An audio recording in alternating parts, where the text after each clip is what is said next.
D Seethapathi, TK. Kabali, பழக்கடை ஜெயராம, இப்படி டெரரான பேர்களை எல்லாம் வச்சு மாவட்ட செயலாளர்களாக்கி அழகு பார்த்தார். அதே மாதிரி மதுரையில் முத்து, பொன்முத்து, ஒச்சுபாலு, தேங்காய் கடை மாரியப்பன் பேர், கிரம்மர் சுரேஷ், இதெல்லாம் இவங்களுடைய கொஞ்சம் டெரராக இருக்கணும், பயப்படணும். கொள்கை பேசுறது, இளைஞர்கள் மத்தியில் திராவிட இயக்கத்தை பற்றி பேசுவது, அதெல்லாம் கிடையாது. இப்படி டெரராக இருக்கிறதுனால தான், இப்படி பண்ணி வச்சதுனால தான் இன்றைக்கு உங்களால் திமுகவை கட்டி காப்பாற்ற முடியவில்லை. ரொம்ப பாடுபட வேண்டியிருக்கு. பிரசாந்த் கிஷோரை கூட்டிகிட்டு வர வேண்டியிருக்கு.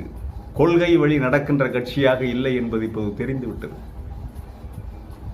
முத்துவுக்கு சிலை, வீட்டு தியாகராஜனுக்கு சிலை வச்சிருக்கீங்க, அது சரி, ஏற்றுக்கொள்ளப்பட வேண்டிய விஷயம். அவர் உங்களுடைய இயக்கத்திற்காக நிறைய பாடுபட்டிருக்கிறார், மரியாதைக்குரிய நபர். முத்து அப்படியா? கலைஞர் சொன்னதை அப்படியே பின்பற்றி சைக்கிள் செயினையும் சோடா பாட்டிலையும்